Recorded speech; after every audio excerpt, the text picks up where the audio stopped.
Salesforce CRM Beginner's Guide. Imagine every salesperson at a Fortune 500 company opening the same app every morning to see who their customers are, what those customers bought last quarter, and what they should do next. That app is almost certainly Salesforce. Today, we're going to walk through what Salesforce actually does as a business, what it sells, who it competes with, and why it has grown in plain English. Quick reminder up front, this is educational only. Nothing here is investment advice. So, what does CRM actually do? Salesforce sells cloud software you rent over the internet instead of installing on your own computers, that helps companies keep track of their customers. The category is called CRM, which stands for Customer Relationship Management. Think of it as a giant, shared spreadsheet on steroids. Every email a customer sends, every support ticket they file, every deal a salesperson is working on, all stitched together in one place. Salesforce is the #1 player in this category worldwide, with about $41.5 billion in annual revenue and more than 150,000 customer companies using its products. The business is organized into a handful of product families. Sales Cloud, at roughly $8.5 billion a year, is the original product. It helps salespeople track deals from first conversation to signed contract. Service Cloud, around $9 billion, runs customer support call centers and help desks. Then there's the platform and other bucket, about $8 billion, which includes Data Cloud, a tool that pulls all of a company's customer information into one unified view, plus Slack, the workplace chat app Salesforce bought a few years ago, and Agentforce, which we'll come back to in a moment. Marketing Cloud and Commerce Cloud, about $5.5 billion combined, run email campaigns and online stores. And then Tableau and MuleSoft, also about $5.5 billion, handle data visualization, turning numbers into charts, and data integration, moving data between different systems.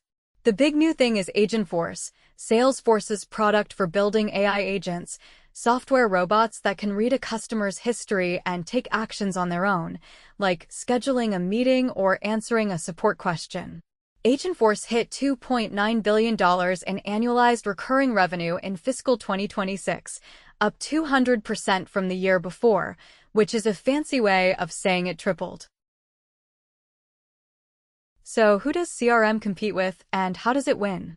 Salesforce competes against a different rival in almost every product line. In Sales Cloud, the main competitors are Microsoft Dynamics and HubSpot. In Service Cloud, ServiceNow and Zendesk. In Marketing, Adobe and SAP. The fight is not just one battle, it's a half-dozen battles happening at the same time. For years, Salesforce had what investors call a moat, a competitive advantage, basically the thing that keeps rivals from catching up. The traditional moat was switching costs.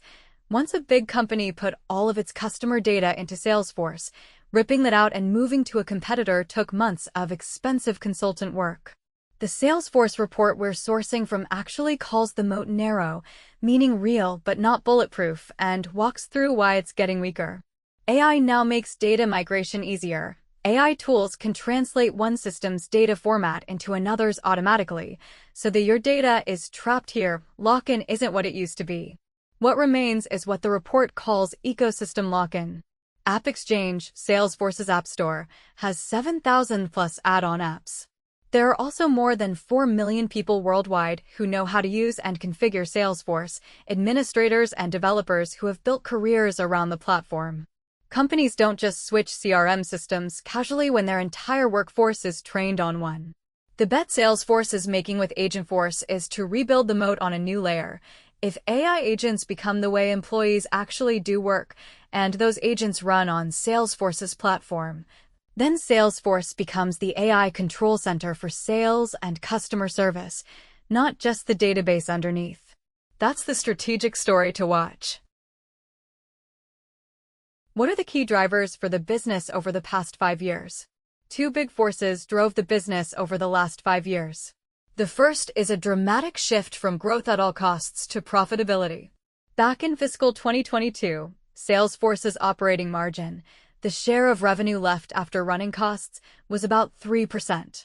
By fiscal 2026, it was around 21%.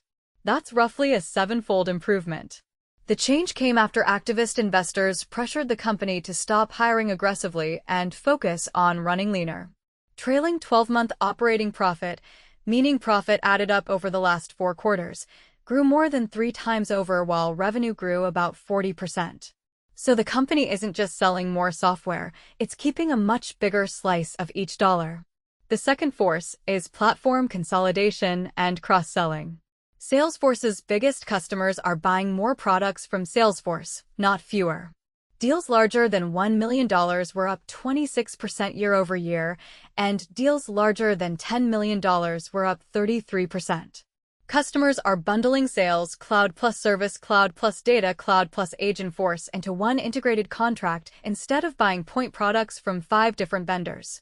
The company also reports a number called Remaining Performance Obligations, or RPO, contracted future revenue not yet recognized, basically a backlog, which sits at $72 billion. That's a multi-year cushion of already signed business. And layered on top is Agentforce, the AI agent product, which is creating an entirely new revenue stream priced not by seats, but by usage. Customers pay per agent work unit, similar to how you pay for electricity by the kilowatt hour. That consumption pricing is incremental on top of the traditional subscription fees, which is why the 200% growth number is so notable. To wrap up, so in one sentence, Salesforce is the biggest customer relationship management software company in the world, selling a cloud platform that runs the sales, service, and marketing operations of 150,000 plus enterprises, with a major new bet on AI agents through Agentforce. As a learner, the thing to keep an eye on is whether Agentforce continues to grow at this triple-digit pace, because that tells you whether Salesforce is successfully extending its moat into the AI era or whether AI is quietly eroding what made the company defensible in the first place. Reminder again, this is educational only, not investment advice.